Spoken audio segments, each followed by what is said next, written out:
राज्य कर्मियों को हेमंत सरकार का तोहफा, 5 लाख तक का मुफ्त में होगा इलाज। सीएम के तोहफे से कर्मियों में खुशी। झारखंड मंत्रालय में समारोह का आयोजन, सरकारी प्राथमिक विद्यालयों में टैबलेट का हुआ वितरण। 28,945 सरकारी प्राथमिक विद्यालयों में वितरण किए गए टैबलेट। झारखंड विधानसभा बजट सत्र का चौथा दिन, मंत्री इरफान अंसारी ने शेख बिहारी मेडिकल कॉलेज निर्माण पर उठाया सवाल, मंत्री के बयान पर भड़के विधायक। मोतिहारी में नागरिक अभिनंदन समारोह का आयोजन, आरजेडी नेता सैयद फैसल अली का हुआ अभिनंदन, एनडीए पर लगाया संविधान खत्म करने का आरोप। और नालंदा में मिड डे मील के तहत बच्चों को मिला अंडा, अंडे का सेवन करने के बाद 80 बच्चे बीमार, बच्चों के पेट में दर्द और उल्टी की शिकायत। नमस्कार, स्वागत है आपका। मैं हूं आपके साथ सपना दीपक मदेशिया। बुलेटिन का आगाज करेंगे। झारखंड के मुख्यमंत्री हेमंत सोरेन ने राज्य कर्मियों को एक बड़ा तोहफा दिया है। उन्होंने झारखंड विधानसभा के सभागार में एक कार्यक्रम स्वास्थ्य बीमा योजना का शुभारंभ किया है। इस योजना के तहत राज्य कर्मियों, पेंशनरों, विधानसभा सदस्यों, पूर्व सदस्यों और इसके साथ विश्वविद्यालय के शिक्षकों और कर्मियों का 5 लाख रुपए तक का इलाज मुफ्त में होगा। इसके अलावा गंभीर बीमारियों की स्थिति में 10 लाख रुपए तक का चिकित्सा व्यय भी वहन किया जाएगा। विशेष परिस्थितियों में लाभुकों को एयर एम्बुलेंस की भी सुविधा मिलेगी। इस योजना का लाभ लेने के लिए ऑनलाइन आवेदन करना होगा। सीएम हेमंत सोरेन ने मौके पर मौजूद लोगों को संबोधित करते हुए कहा कि आज व्यक्तिगत तौर पर बेहद दुखद माफ कीजिएगा सुखद अनुभव हो रहा है। देश भर में आज हर एक व्यक्ति किसी न किसी शारीरिक समस्या को जूझ रहा है। बीपी और शुगर की समस्या इन दिनों बेहद आम हो गई है। दवाइयों और अन्य चीजों की कीमत भी आसमान छू रही है। जैसा अस्पताल वैसे उसके खर्च। झाड़फूक ओझा वाला समय अब पार हो गया है। वो भी एक मजबूत व्यवस्था थी, लेकिन हम उस व्यवस्था और परंपरा को आगे बढ़ाने में नाकाम रहे। आज बड़े बड़े अस्पतालों और दवाइयों के भरोसे जीवन चल रहा है। ये राज्य गरीबी के साथ साथ पिछड़ेपन का भी शिकार है, लेकिन हम हर संभव प्रयास कर रहे हैं कि राज्य की विभिन्न समस्याओं को जड़ से खत्म किया जा सके। सरकार के द्वारा विभिन्न माध्यमों से राज्य के आम नागरिक को, चाहे गांव में बसने वाला हो, शहर में बसने वाला हो, चाहे किसान हो, चाहे सरकारी कर्मचारी हो, सभी को देखने का हम लोग का नजरिया एक समान रहा है। और आज उसी कड़ी में जिस तरीके से इस राज्य के हमारे कर्मचारियों को हम लोगों ने पुराने पेंशन से नवाजा है, उसी प्रकार आज उनके स्वास्थ्य को ध्यान में रखकर राज्य कर्मियों का स्वास्थ्य बीमा भी कराया गया है। और ये सिर्फ आज उद्घाटन मात्र नहीं है। आज उद्घाटन और कल से आप स्वास्थ्य को लेकर के कहीं आप अपना चिकित्सा, कहीं आप अपना इलाज कराना हो तो आप जा सकते। आज सीमित संसाधनों में भी आज जिस तरीके से हम इस राज्य के अनेकों गंभीर बीमारियों के साथ 2-4 हाथ करते हुए उस पर हम लोग विजय पा रहे हैं। और जानकर के स्कूली शिक्षा एवं साक्षरता विभाग की तरफ से झारखंड मंत्रालय में एक समारोह का आयोजन किया गया, जिसमें 28,945 सरकारी प्राथमिक विद्यालयों के बीच टैबलेट वितरण किया गया। इसके साथ ही गुणवत्ता युक्त शिक्षा को बढ़ावा देने के लिए विद्यालय रिपोर्ट कार्ड और शिक्षकों के लिए 50 घंटे का अनिवार्य समेकित सतत क्षमता विकास कार्यक्रम का ऑनलाइन शुभारंभ किया गया है, जहां पर ये प्रोजेक्ट भवन के सभागार में आयोजित हुआ, जिसमें मुख्यमंत्री हेमंत सोरेन मुख्य अतिथि के रूप में उपस्थित रहे। वहीं विशिष्ट अतिथि के रूप में शिक्षा मंत्री रामदास सोरेन, मुख्य सचिव अलका तिवारी, विभाग सचिव और अन्य अधिकारी भी मौजूद रहे। इस पहल के तहत टैबलेट वितरण और शिक्षा के क्षेत्र में सुधार के उद्देश्य से किए गए कदमों को लेकर राज्य सरकार ने अपनी प्रतिबद्धता को दोहराया, जिसमें छात्रों और शिक्षकों को बेहतर सुविधाएं और संसाधन उपलब्ध होगी। मुख्यमंत्री हेमंत सोरेन ने कहा कि आज जमाना डिजिटल हो चुका है। कोई भी ऐसा सेक्टर नहीं बचा है जो कि डिजिटलाइजेशन से अछूता हो। डिजिटल सेवाओं में भी तेजी से बदलाव हो रहा है। हर दिन डिजिटल सेवाएं अपग्रेड हो रही हैं। ऐसे में आप चाहें या ना चाहें, डिजिटल प्लेटफॉर्म से अपने को अलग नहीं कर सकते हैं। ऐसे में बेहतर है कि वक्त के अनुरूप आप अपने और आने वाली पीढ़ी को तकनीकी रूप से मजबूत बनाएं। जब आप डिजिटल फ्रेंडली होंगे तभी आगे बढ़ सकेंगे। मुख्यमंत्री ने कहा कि राज्य के सरकारी विद्यालयों को डिजिटल सेवाएं उपलब्ध कराने की दिशा में कई ठोस कदम उठाए जा रहे हैं और इसी कड़ी में आज प्राथमिक विद्यालयों को टैबलेट उपलब्ध कराने के साथ एक नए अध्याय की शुरुआत हो रही है। आज कहीं न कहीं हर वर्ग, हर उम्र का, चाहे वो महिला हो, पुरुष हो, बच्चे हों, बुजुर्ग हों, सभी लोग किसी न किसी माध्यम से डिजिटल प्लेटफॉर्म को देख रहे हैं। सभी के जेब में मोबाइल है। उसी का एक बड़ा रूप टैब के रूप में आज सभी स्कूलों में दिया जा रहा है और एक समय बहुत जल्द हमें यह देखने को मिलेगा कि सारी दुनिया मुट्ठी में होगी।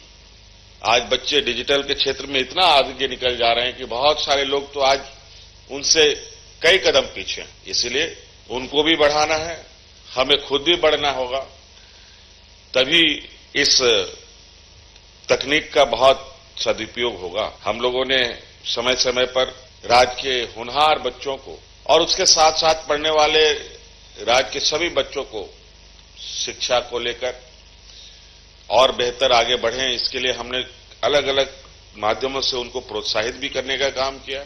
आपको मालूम होगा कि राज्य में चाहे वो हमारे झारखंड जैक बोर्ड हो, सीबीएसई बोर्ड हो, आईसीआईसीआई बोर्ड हो, सभी बोर्ड में जिन क्लास में बच्चे फर्स्ट सेकंड थर्ड आते हैं, चाहे वो साइंस हो, आर्ट्स हो, कॉमर्स हो, सभी बच्चों को हम प्रोत्साहन राशि देते हैं। और ये आज से नहीं, जब से हमने सरकार संभाली है उस समय से फर्स्ट जो लाते हैं उनको हम 3 लाख रुपए का आर्थिक सहायता देते हैं और साथ साथ में एक लैपटॉप भी देते हैं और एक मोबाइल भी देते हैं, ताकि साधारण middle class, lower middle class किसी तरीके से अपना जुगाड़ उनके परिवारजन निकालते हैं। लेकिन जो गरीब गुरुआ लोग हैं वो अच्छी संस्थाओं में पैसे के अभाव को लेकर के एडमिशन नहीं ले पाते, संसाधन के अभाव में लैपटॉप नहीं ले पाते, मोबाइल नहीं ले पाते। तो उन बच्चों के लिए जो भी हो फर्स्ट सेकंड थर्ड, उन सबको क्रमशः 3 लाख, 2 लाख और 1 लाख साथ में एक लैपटॉप और मोबाइल देने का काम हम लोग करते आ रहे हैं। उसी कड़ी में आपको पता होगा कि इस देश का ये पहला राज्य है जहां सरकार अपने खर्चों पर अपने इस राज्य के गरीब गुरुआ परिवार के बच्चों को मरांग गोंगे पारदर्शी स्कॉलरशिप प्रोग्राम चला रही है, जहां विदेशों में उनको पढ़ने का मौका मिलता है और नॉन रिफंडेबल पूरा का पूरा खर्चा करोड़ों रुपया एक बच्चे के ऊपर हम लोग खर्च करते हैं। वो सिर्फ इसलिए कि वो देखे कि आज इस युग में, इस वक्त में हम कहां हैं और देश कहां, दुनिया कहां है, किस पद्धति से लोग पढ़ाई लिखाई कर रहे हैं, किस पद्धति को लोग अपना रहे हैं। कहीं ना कहीं हमें भी आज इस रास्ते पर चलना हो। आज आप सबों के बीच में विभाग की तरफ से एक महत्वपूर्ण कदम उठाया गया है। अभी तो आप लोग को टैब दिया गया है, सिम कार्ड के बारे में कैसे आप इसको ऑपरेट करेंगे ये भी बताया गया है। लेकिन कई स्कूलों से ये भी शिकायतें आएंगी कि वहां नेटवर्क काम नहीं कर, और ये सच्चाई है। लेकिन इसका समाधान के लिए भी हम लोगों ने विचार बना रखा है कि आने वाला समय में राज्य के हर पंचायत में कम से कम एक मोबाइल टावर होगा। ये इसकी हम लोगों ने काम शुरू कर दी। और झारखंड विधानसभा के बजट सत्र के चौथे दिन विधायक प्रदीप प्रसाद ने शेख भिखारी मेडिकल कॉलेज के निर्माण को लेकर राज सवाल उठाया। इस पर स्वास्थ्य मंत्री इरफान अंसारी ने कहा है कि स्वास्थ्य के क्षेत्र में जात पात नहीं होना चाहिए। हॉस्पिटल में बीजेपी का झंडा लगा दिया गया है। इस पर प्रदीप प्रसाद ने कहा है कि यदि बीजेपी का झंडा लगा हुआ होगा तो इस्तीफा दे दूंगा। मंत्री से कहा कि कांटो भरा ताज मिला है, हम आपके साथ कार्यालय में बैठकर काम करने के लिए तैयार हैं। हजारीबाग सदर अस्पताल में ओपीडी से सेवा सुबह 8 बजे से 6 बजे तक की जानी चाहिए। मंत्री ने कहा है कि हॉस्पिटल की बिल्डिंग 2025 में पूरी हो जाएगी।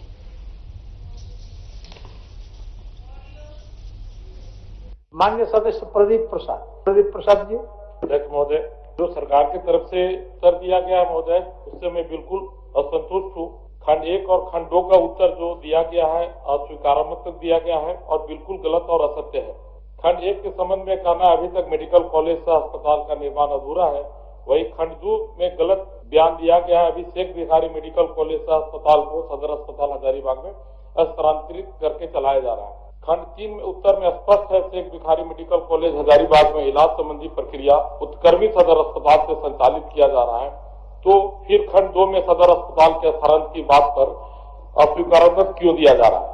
इस प्रकार सदन में गलत उत्तर देना सदन के गरिमा के प्रतिकूल है और सदन को गुमराह किया जा रहा है, जिसके लिए झारखंड विधानसभा की प्रक्रिया तथा कार्य संचालन नियम 186 के तहत विशेषाधिकार हनन का मामला बनता है। कृपया अध्यक्ष महोदय संज्ञान ले और हम जैसे नए सदस्यों को संरक्षण प्रदान करें।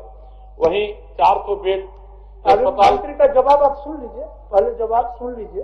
कि पूरा कर ले सब कुछ। नहीं, जवाब से अगर संतुष्ट हो जाइएगा तो फिर आगे बढ़ने की कोई जरूरत नहीं है। माननीय मंत्री सर, देखिए सर, प्रदीप प्रसाद, पिछली बार तो प्रदीप यादव के नाम से डर गए थे, लेकिन निकला प्रदीप प्रसाद महोदय। प्रदीप प्रसाद जी को जानकारी होना चाहिए कि सदन में एक बार एक ही प्रश्न आता है, सेम प्रश्न महोदय, आपने ध्यान आकर्षण में दिया, मैंने उनको कन्विंस किया और ठीक ये क्वेश्चन में भी लिया है महोदय। तो कहेंगे कि एक प्रश्न एक ही बार में उत्तर देंगे महोदय। लेकिन मैं आश्वस्त करता हूँ विधायक जी को, चलिए आपका हेल्थ के सेक्टर में आप काफी चौकस है महोदय। सदर हॉस्पिटल में इन्होंने एक अपना कियोस्क बना दिया और भाजपा का झंडा वहां लगा दिया। लेकिन चलिए, मेरा बड़ा दिल है कि मैं छोड़ दिया हूँ, लेकिन इस तरह की प्रवृत्ति नहीं होनी चाहिए। स्वास्थ्य के क्षेत्र में जात पात नहीं होना चाहिए, झंडा नहीं लगना चाहिए और इसे कतई मैं बर्दाश्त नहीं करूंगा। प्रदीप जी बता दे रहा हूँ। मैं दूसरी बात कहना चाहता हूँ, राज्य में सुनिए, हॉस्पिटल में अगर जात पात लगेगा तो ठीक नहीं होगा। आप बात कर रहे हैं हॉस्पिटल का, मैं जवाब दे रहा हूँ महोदय। मैं अभी प्रश्न का जवाब महोदय सुनने दीजिए। आप प्रश्न का जवाब तो सुनने दीजिए ना माननीय मंत्री जी। प्रश्न का जवाब मैं अध्यक्ष महोदय, मैं कहना चाहता हूँ कि प्रश्न का जवाब हजारीबाग में शेख भिखारी मेडिकल कॉलेज की स्थापना हो रही है महोदय। हजारीबाग में शेख भिखारी मेडिकल कॉलेज की स्थापना हो रही है। एक बैच पास आउट हो चुका है महोदय। दूसरा मैं कहना चाहता हूँ महोदय कि अभी हॉस्पिटल बन के तैयार नहीं हुआ है, इसलिए हम लोग सदर हॉस्पिटल जो है हजारीबाग का यूज कर रहे हैं महोदय। हमारा लगता है 25 के अंत तक हमारा बिल्डिंग बनके तैयार हो जाएगा, मेरा अपना सेटअप होगा, निश्चित तौर पर पेशेंट को वहां लाभ मिलेगा महोदय। अगर हमारे डॉक्टर वहां पे जा रहे हैं, सदर में जा रहे हैं महोदय, तो मरीज को ही लाभ मिल रहा है। विधायक जी को तो धन्यवाद देना चाहिए था, ऐसी व्यवस्था हम लोगों ने लागू किया है। और हर बात एक प्रश्न एक ही बार लाए, मैं मांग करूंगा। आप और कुछ पूछना है? बिल्कुल बोलना है। बोलिए। पहली बात, मंत्री महोदय बोले वहां भाजपा का झंडा लगा हुआ है। अगर भाजपा का झंडा अगर वहां लगा हुआ होगा तो अभी मैं विधायक पद से इस्तीफा देके जाऊंगा। मैं सिर्फ सेवा करने के लिए आया हुआ हूं, कोई नाम नहीं कमाता। हाँ, मेरा फोटो जरूर लगा हुआ है संजीवनी सेवा कुटीर, और उसमें रात दिन सेवा होता, 4 लोग 24 घंटा रहते महोदय। मैं मंत्री महोदय से मांग कर रहा हूं, मुझे रिम्स में भी उस तरह जगह दिया जाए जहां मैं लगाऊं और लोगों का इलाज कराऊं। गिद्ध के दृष्टि से लगे हुए लोग गिद्ध के दृष्टि से पेशेंट को छीन के ले जाते हैं और प्राइवेट अस्पतालों में लगाते हैं। हजारों रुपए मेरा पर्सनल और हमारे टीम का लगता है सर, लोगों की जान बचाते हैं। 20 से 25 लोगों का डेली जान बचाते हैं। और मैं मंत्री महोदय को ये भी बोलना चाहता हूं कि बहुत जिम्मेवारी वाला पद मिला है, बहुत कठिनाई वाला पद मिला है सर आपको। आपके पहले से भी बहुत वहां खाली था, तो आपको सामना करना पड़ेगा इस तरह का। आपको सर थोड़ा 1 मिनट सुन लिया जाए। सुन लीजिए। आपको कठिन पद मिला है, इसको मैं बोलना चाहता हूं। आपको मुश्किल भरा कांटों वाला टास्क मिला है, तो इतना बकाइए मत, पेशेंस के साथ रहिए, हम भी आपके साथ रहेंगे। मैं आपके कार्यालय में बैठ के भी काम करने के लिए तैयार हूं। लोगों की जान की बात है, ये बालू वाला बात नहीं और मिट्टी वाला, इसमें दिन भर चिल्लाते रहिए। लोग मर रहे सर, 500-1000 रुपया के लोग मरते हैं। मैं आपके साथ पूरा सहानुभूति रखता हूं और मैं आपका साथ देना चाहता हूं, कंधा से कंधा मिला के। अगर केंद्र से भी फंड लाना पड़ेगा उसके लिए भी मैं जाऊंगा। आप हमें सहयोग करें, मैं आपको सहयोग करूंगा। दूसरा मामला में चाहे जो हो उसमें बर्दाश्त किया जा सकता है, हेल्थ में बर्दाश्त नहीं करेंगे। लोगों की जान की बात है, हर काम में मैं आपके साथ हूं। आप अकबकाए मत, ज्यादा बोलिए मत, लोगों का सहयोग करें, लोग आपको सहयोग करिए। हो गया। एक बात और, मोतिहारी नगर भवन में राष्ट्रीय जनता दल के राष्ट्रीय महासचिव सह विभाग परिषद सैयद फैसल अली साहिब का नागरिक अभिनंदन समारोह का आयोजन किया गया। तो वहीं एमएलसी सैयद फैसल अली साहब को विशाल माला पहनाकर स्वागत किया गया। इस मौके पर फैसल अली ने कहा कि राष्ट्रीय जनता दल एकमात्र ऐसी पार्टी है जो कि गरीब, शोषित, पिछड़ों के हक और हकूक के लिए संघर्ष करती है। एनडीए सरकार अंबानी अडानी के इशारे पर चल रही है। तेजस्वी प्रसाद यादव ने आरक्षण के दायरे को बढ़ावा, सरकारी नौकरियां दी, माए बहन योजना महागठबंधन की सरकार में लागू किया जाएगा, 200 बिजली यूनिट फ्री दिया जाएगा। उन्होंने आरोप लगाते हुए कहा कि एनडीए सरकार संविधान को खत्म करना चाहती है। बिहार में रोज दुष्कर्म, हत्या, लूट जैसी घटनाएं घटित हो रही हैं। अफसरशाही चरमसीमा पर है। चंपारण मेरा हमेशा से कर्मभूमि रहा है। आज सम्मान जो कि चंपारण वासी ने दिया है वो भुलाया नहीं जा सकता। यादव जी पूरे गांव शहर घूम रहे हैं, जब संवाद का कार्यक्रम कर रहे हैं तो माई बहन योजना के बारे में चर्चा कर रहे हैं।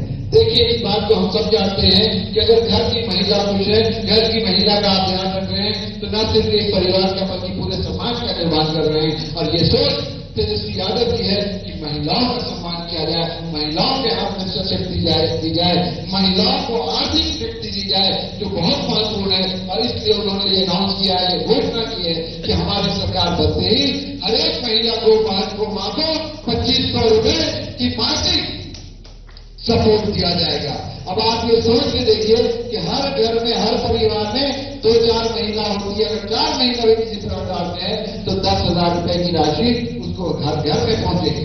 आप सोचिए उससे कितना भला होगा, उससे कितना लोगों का प्रोत्साहन होगा, उससे कितना खुशहाली आएगी। और जो बदहाली में लोग घूम रहे हैं, जिनके पास लाइटें जलाने का पैसा नहीं है, जिनके पास गोबर से ही खाना बनाने का, गोईठा पर भी खाना बनाने का पैसा नहीं है, उनके घर में भी खुशहाली होगी। कोटरमा बार एसोसिएशन के वकीलों ने अधिवक्ता संशोधन बिल 2025 का विरोध किया। आपको बता दें कि साथ ही उपायुक्त कार्यालय में प्रधानमंत्री के नाम पर ज्ञापन पत्र भी सौंपा। उन्होंने कहा कि वह कानून अधिवक्ता की स्वतंत्रता का हनन करता है। सरकार द्वारा वकीलों के विरोध में नया काला कानून बनाया गया है, यह हित में नहीं है। जब तक सरकार इस काले कानून को वापस नहीं लेती है तब तक हम लोग विरोध करते रहेंगे।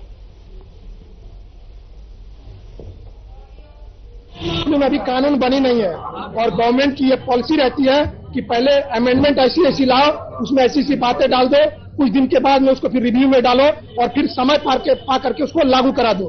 तो ये हमेशा हम हर एक सरकार की ये पॉलिसी रहती है। इसमें दिक्कत यहाँ है कि जो बार काउंसिल ऑफ इंडिया है वो एक स्वतंत्र निकाय है और उसके अंदर में जो भी जाते हैं वो चुन करके जाते हैं। हमारे बार के जितने भी राज्य स्तरीय होते हैं वहां से चुनाव होता है और चुन करके जाते हैं। तो उसमें अमेंडमेंट में कहा गया है कि उसके अंदर में 3 ऐसे व्यक्ति होंगे जो सरकार की ओर से नॉमिनेटेड होंगे।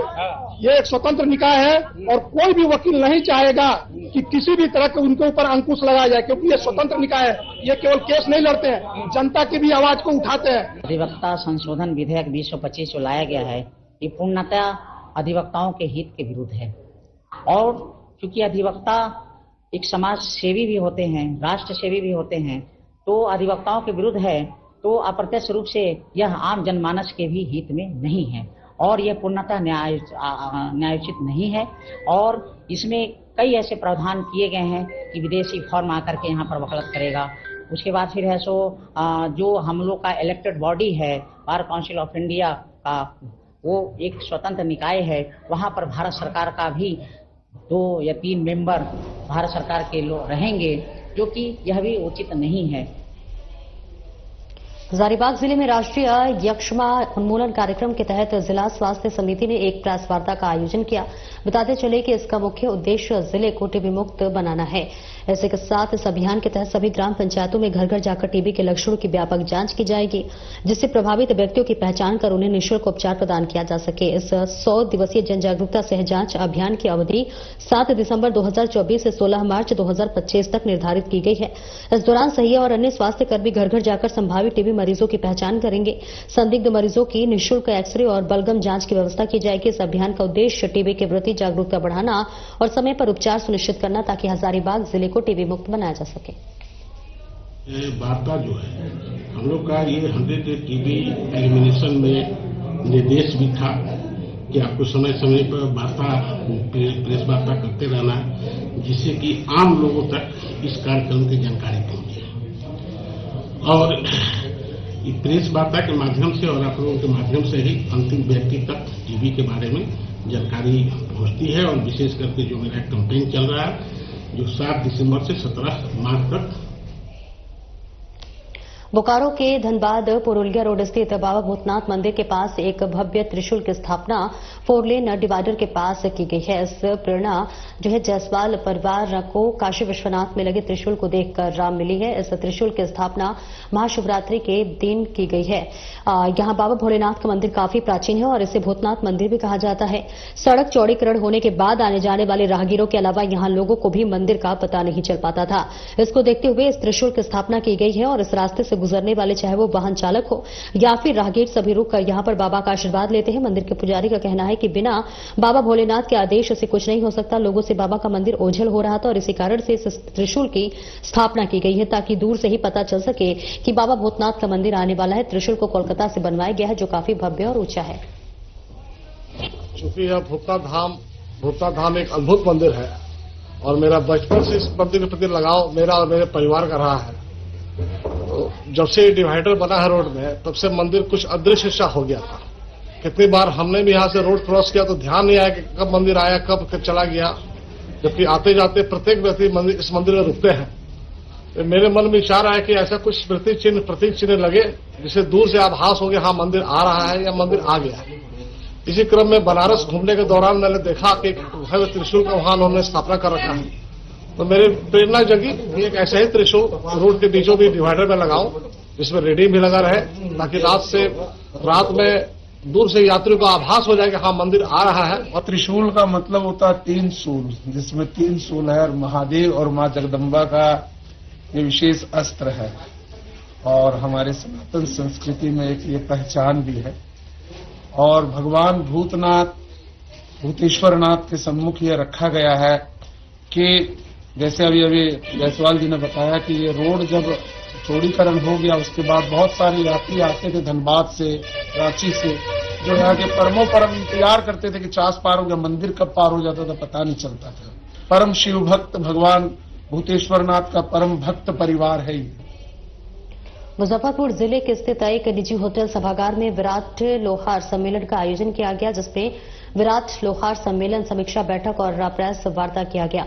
वहीं आगामी 9 मार्च को बेरिया स्थित महेश भगत बनवारीलाल कॉलेज में विराट लोहार सम्मेलन की तैयारी को लेकर कच्ची पक्की स्थित एक निजी होटल में लोहार समुदाय के नेताओं के द्वारा प्रेस कॉन्फ्रेंस किया गया, जिसकी अध्यक्षता लोहार कल्याण समिति बिहार के प्रदेश अध्यक्ष धर्मेंद्र कुमार शर्मा के द्वारा की गई। वहीं कार्यक्रम संयोजक पूर्व मुखिया मुकेश कुमार शर्मा, दिलीप ठाकुर, सज्जन कुमार सहित अन्य लोग मौजूद रहे। आज जो 9 मार्च 2025 को मुजफ्फरपुर में जो विराट लोहार सम्मेलन का आयोजन किया गया है, उसका सर्वप्रथम मांग है कि हम जाति से लोहार है और हमें जाति प्रमाण पत्र सिर्फ लोहार लिख करके ही दिया जाए। इसके लिए समाज और सरकार दोनों को बिहार गजट प्रकाशित 9 मार्च 2011 के रूल नंबर 1 में स्पष्ट लिखा हुआ है कि जाति प्रमाण पत्र के लिए लैंड रिकॉर्ड ही सबसे वैलिड रिकॉर्ड है। और हम आपके सम्मानित चैनल के माध्यम से आपके सभी दर्शकों को यह दिखाना चाहते हैं कि हम खतिहान में स्पष्ट रूप से लोहार है। फाइलेरिया युक्त देवघर जिला बनाने के लिए इन दिनों इसके रोकथाम के लिए 5 वर्ष के ऊपर वाले को दवा खिलाई जा रही है। कहीं कहीं 2 वर्ष से ऊपर वालों के लिए प्रावधान है। फाइलेरिया उन्मूलन कार्यक्रम 1955 में देश से शुरू हुआ था। फाइलेरिया का दूसरा नाम हाथी पांव के नाम से भी जाना जाता है। पूरी तरह देवघर जिला फाइलेरिया मुक्त हो, इसके लिए इसी माह से हर घर जाकर सभी लोगों से फाइलेरिया की दवाई खिलाई जा रही है। इसी के तहत आज स्वास्थ्य विभाग द्वारा देवीपुर कस्तूरबा विद्यालय पहुंचा गया। विद्यालय में रहने वाली छात्राओं को दवाई खिलाई गई। दवा खाने के कुछ मिनटों बाद ही छात्राओं को पेट दर्द, बदन दर्द जैसी समस्या होने लगी। मामला गंभीर होता देख कस्तूरबा की वार्डन ने आनन फानन में सभी छात्राओं को स्थानीय सामुदायिक केंद्र में भर्ती कराया। मौजूद चिकित्सकों ने तुरंत सभी का इलाज किया। 13 ऐसे छात्रा बीमार हो गई जो कि फाइलेरिया की दवा खाए थे। चिकित्सक अभय प्रसाद ने बताया कि सभी खतरे से बाहर है, उनका उचित इलाज जारी है। वहीं चिकित्सा ने बताया है कि हो सकता है कि गैस की समस्या से सभी को बदन दर्द या पेट दर्द हुआ हो। सवाल उठ रहा है कि फाइलेरिया की दवा कितना गुणवत्तापूर्ण है।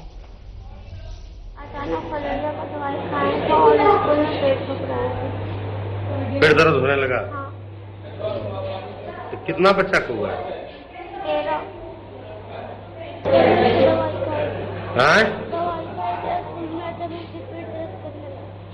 दवाई खाई तो पेट दर्द करने लगा। कब दवाई खाई थी? ऐसा कि एक था सभी को फाइलेरिया दवा खिलाना है, जो कि कस्तूरबा गांधी में आज किया गया था। कैंप लगा के वहां पर दिया गया था दवाई, जिसमें कुछ लोग आया कि पेट दर्द हो रहा है, उल्टी सा लग रहा है, तो कुछ उसी कारण और भी छात्राएं थी जो कि अपहेंशन दर्द हमारे रोने लगी, ट्राई करना, और ऐसा कुछ नहीं, सभी नॉर्मल कंडीशन में है। सब यहाँ पर ला के हम लोग उसको ऑब्जर्व कर रहे हैं और उसको दवाई कुछ जरूरत के अनुसार दिया जा रहा है। क्या कारण हो सकता है सर पेट दर्द का? पेट दर्द का गैस्ट्राइटिस हल्का फुल्का हो सकता है और तो सब कुछ नहीं है। प्राथमिक विद्यालय श्रीचंद्रपुर में मिड डे मील के तहत दिए गए अंडे का सेवन करने के बाद 80 बच्चे बीमार पड़ गए। सभी बच्चों को पेट दर्द और उल्टी की शिकायत होने लगी, जिसके बाद तत्काल उन्हें इलाज के लिए कार्यालय बीघा रेफरल अस्पताल किया गया। घटना की सूचना मिलते ही प्रखंड स्तरीय अधिकारी अस्पताल पहुंचे और मामले का जायजा लिया। डॉक्टरों की टीम बच्चों के इलाज में जुटी हुई है और फिलहाल सभी की स्थिति स्थिर बताई जा रही है। इस घटना के बाद विद्यालय में दिए जा रहे मिड डे मील की गुणवत्ता पर सवाल खड़े हो गए हैं। घटना से आक्रोशित ग्रामीणों ने एमटीएम की व्यवस्था को लेकर कड़ी नाराजगी जताई है। प्रशासन ने मामले की गंभीरता को देखते हुए स्वास्थ्य विभाग और शिक्षा विभाग की टीम की घटना की पूरी नजर बनाए हुए है। फिलहाल सभी बच्चों का इलाज जारी है और अधिकारी पूरी स्थिति पर नजर बनाए हुए हैं। इस घटना के बाद शिक्षा विभाग भी एमटीएम की गुणवत्ता की सख्त निगरानी के लिए कदम उठाने के लिए तैयार कर रहा है।